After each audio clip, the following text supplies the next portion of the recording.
Deixa eu te perguntar uma coisa. Você já recebeu um presente que quando você olhou o embrulho dele pensou, nossa, deve ter um presente muito top aqui dentro, porque a julgar pelo embrulho ele está muito bem elaborado.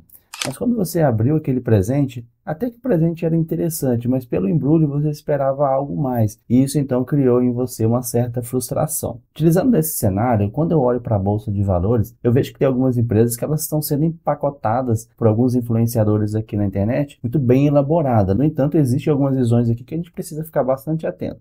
E uma dessas empresas é a própria ISA Energia. Inclusive, a Louise Barsi, né, que é filha do Luiz Barsi, elegeu a empresa como uma das suas ações favoritas agora para 2025, para estar aportando, justamente para receber dividendos, porque a ISA Energia é uma empresa que paga bastante dividendos. E aí eu sei que muita gente acompanha ela, e não só ela, né, mas tem vários outros influenciadores que vêm falando da ISA Energia na carteira. Inclusive, né, eu tenho a ISA Energia na minha carteira, é a minha quarta maior posição, eu tenho 300 ações, né, investidas na empresa que eu comprei há pouco mais de um ano atrás.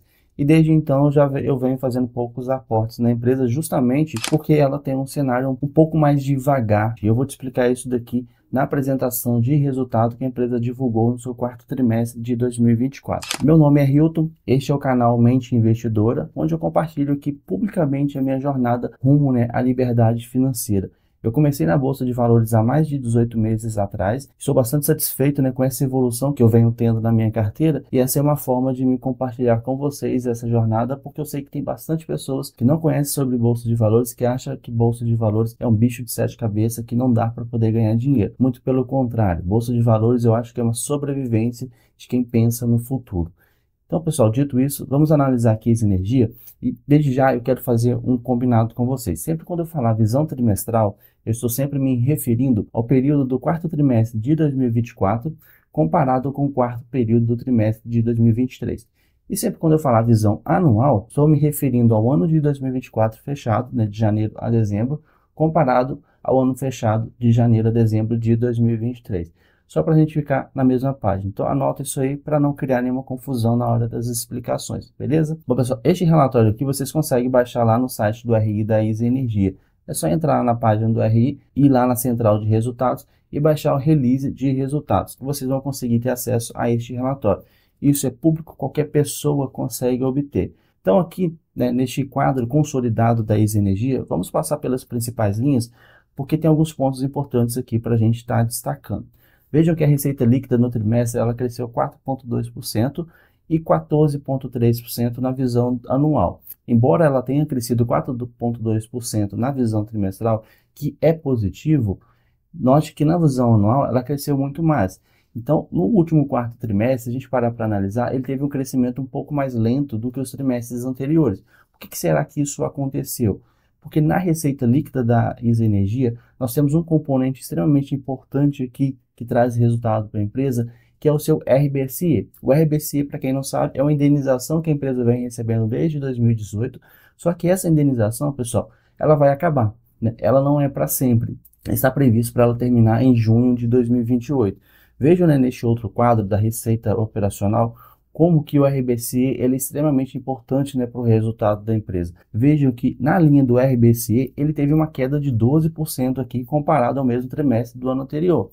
Embora, né, no acumulado do ano ele tenha crescido 14,1%, vejam que a empresa no último trimestre de 2024 já começou a sentir este impacto da redução do seu RBSE.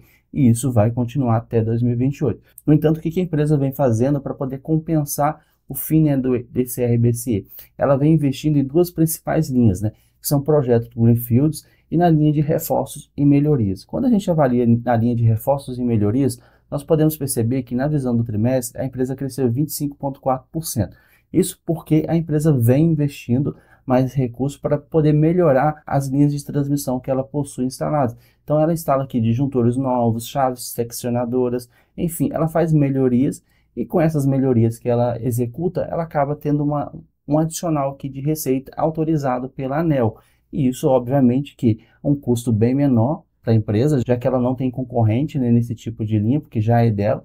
E a gente tem os projetos Greenfields, que está na linha aqui de contrato licitados. Além das linhas de transmissão que a ISA Energia possui, ela acaba, né, entrando em licitações para ganhar novos projetos para construção de novas linhas e obter novas concessões. Com isso, ela tem uma RAP adicional. O que é uma RAP? Que é uma receita anual permitida. E isso sempre é muito bom, bem-vindo, né? Quanto mais concessões ela ganha, isso vai trazendo um incremento aqui para a receita. E no caso, né, dos reforços e melhorias e contratos licitados, é onde de fato a empresa vem investindo pesado para poder compensar essa receita.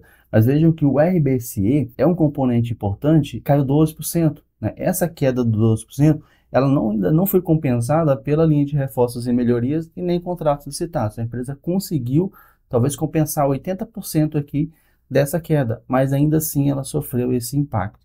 Então isso aqui, pessoal, é um ponto importante, porque quando a gente avalia a linha do RBCE, a empresa ela traz, né, esse gráfico consolidado aqui de 2023 e 2024, tirando o efeito do RBCE.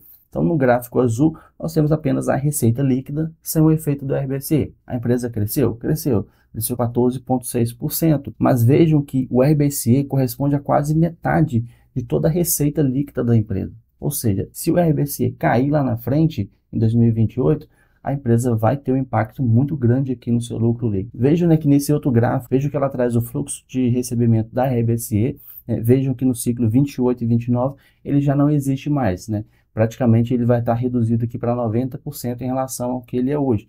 Hoje, né, a empresa ela tem aqui quase 2 bilhões de incremento justamente por conta dessa indenização, mas isso vai acabar. Então, pessoal, é um ponto de atenção que vocês precisam ter para não se equivocar achando que vai investir na empresa e a ação vai subir muito, tá?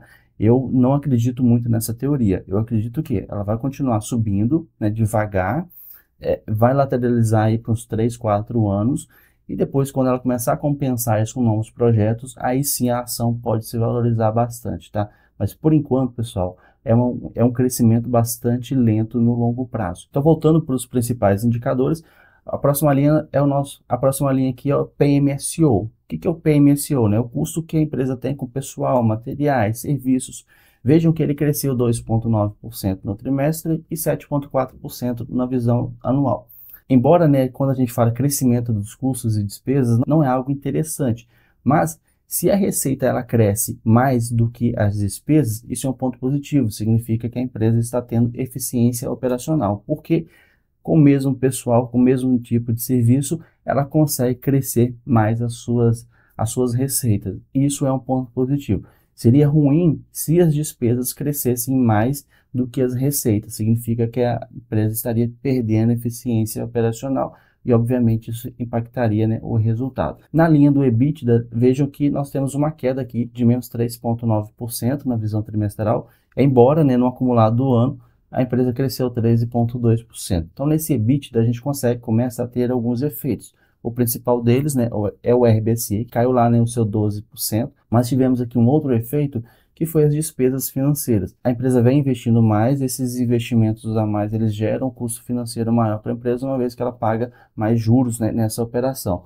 Então, acabou impactando aqui um pouco o EBITDA da empresa. O lucro líquido, por sua vez, ele caiu 10%.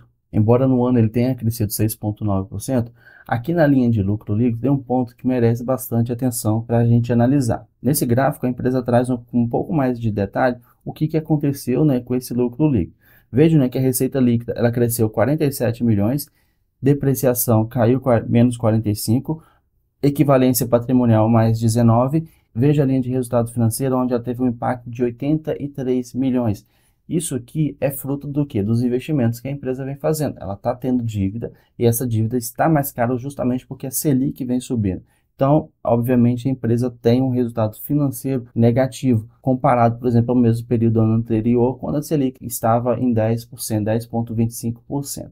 Outro efeito, né, que acabou derrubando esse lucro líquido foi alguns efeitos não recorrentes, principalmente que foi, né, a contingência de 69,6 milhões de um processo judicial movidos por alguns acionistas minoritários. Isso não significa que saiu 69,6 milhões do caixa da empresa. Esse dinheiro está apenas reservado caso a empresa precise arcar com esse processo, se ela, no caso, perder. Do contrário, esse dinheiro vai voltar para o caixa e ele volta para nós acionistas. Mas no momento, é um movimento importante que a empresa precisa fazer, já que ela tem essa ação judicial em mente. Isso aqui nós não temos detalhes, né, do que está acontecendo, a empresa só falou que existe essa ação judicial e que está fazendo esse provisionamento. Então, por isso que o lucro líquido ele saiu de 901 milhões para 810 milhões. Do contrário, esse lucro líquido ele permaneceria ali em 883 milhões, ainda um pouco abaixo. Mas se considerarmos, né, que a gente está num período de Selic mais alto, era normal esse lucro ter ficado ali nesse nível, já que ela teve uma despesa financeira maior em relação à sua dívida. E por falar em dívida, notem que ela cresceu quase 30% de 2023 para 2024. Essa dívida, ela tem crescido porque a empresa vem investindo mais. Olha a linha de CAPEX da empresa, onde ela cresceu 109% no último trimestre de 2024 e no ano ela cresceu quase 76%. É um crescimento bastante interessante. A empresa nunca cresceu tanto o seu índice de investimento como ele tem crescido agora. Então, a empresa vem fazendo esses investimentos justamente porque em 2028 vai ter o fim lá do RBSE. Com o fim do RBSE, ela precisa substituir essa receita por novos projetos. Então, ela vem fazendo altos investimentos justamente na linha de reforços e melhorias e novas concessões que ela consegue obter para poder compensar a perda deste RBSE. Então, a empresa está num ciclo de investimento bastante elevado e isso contrai uma dívida maior para ela, e que, obviamente, você tem o peso maior dessa dívida no resultado da empresa. Então, e é por isso, pessoal, que eu digo, olha, a ISA ela vai continuar aqui nos próximos 4, 5 anos andando de lado justamente porque ela está num ciclo de investimento pesado, ela tem uma dívida alta e isso vai pesar no resultado. Enquanto ela não passar por esse período que você tem o fim do RBSE e ela fez essa compensação, as ações vão estar andando de lado. Então, investir na empresa, não espere retornos elevados. Então, veja que na linha de investimento a empresa bateu recorde, ela tem um pipeline de investir nos próximos 5 anos um montante de 13 bilhões, sendo que destes 13 bilhões, 8 bilhões são em novos projetos, que a gente chama projetos Greenfields. Esses novos projetos eles vão trazer uma RAP adicional aqui de 979 milhões, ou seja, vai acabar compensando aqui um pouco o fim do RBSE. E ela tem bastante projetos aqui já em andamento. E um ponto importante em relação a esses projetos em andamento é a eficiência com que a empresa consegue entregar. Note, por exemplo, esse projeto na Minuano, que ele foi energizado no quarto trimestre de 2024, mas o prazo dele era março de 2025. Ou seja, a empresa conseguiu antecipar, com isso ela teve uma RAP adicional aqui no seu quarto trimestre de 2024 relativa a essa antecipação desse projeto entregue. O próximo que ela tem aqui em linha é o projeto do Riacho Grande, onde ela está previsto entregar em março de 2026. Mas já tem 80% aqui andado, né, desse projeto e provavelmente no terceiro ou quarto trimestre ela já vai conseguir fazer essa entrega, tendo uma RAP adicional aqui também de mais de 88 milhões. Isso aqui mostra a eficiência da empresa. Quanto mais ela consegue entregar antes do prazo combinado pela ANEEL, é positivo porque ela consegue rentabilizar melhor aqui o retorno sobre o capital investido. Então, ela tem todos esses projetos, né, à frente que totalizam aqui uma RAP de 979 milhões. E na linha de reforços e melhorias, a empresa já está autorizada a investir mais de 5,5 bilhões até 2029, o que também vai gerar uma receita adicional aqui para a empresa. A gente não sabe ainda o quanto desse investimento vai ser convertido em receita. A empresa ela espera que ela vai conseguir converter, né, de 12% a 17%. Então, se ela investir 5,5 bilhões, talvez uns 700 milhões, 800 milhões aqui a mais na receita da empresa. Isso é bastante positivo, né? Que já vai compensar muito aqui o fim do RBSE. Então, pessoal, a empresa vem atuando bastante, né, em investimentos para poder compensar esse RBSE. É sabido que ela não vai fazer essa compensação na íntegra quando chegar no ano de 2028, mas uma boa parte ela já vai ter feito. Só que o mercado ele é muito imprevisível. Pode ser que lá em 2028, inclusive quando finalizar o RBSE, as ações venham cair, justamente porque tem muita gente desavisada. Quando eles olharem o resultado da empresa, ver que tem lá 2 bilhões a menos de resultado em relação aos anos anteriores, isso pode assustar o mercado, derrubando o preço das ações. Então, é só um ponto de atenção que vocês precisam ter, né, ao investir nela. Eu estou fazendo os meus aportes, né, um pouco mais devagar agora. Eu tenho margem de segurança, inclusive, para poder investir na empresa. Meu preço teto é de R$ 24,00. Eu tenho um yield aqui mínimo de 9%. Então, considerando, né, a cotação atual de 23,38, eu tenho uma margem de segurança de 2,71.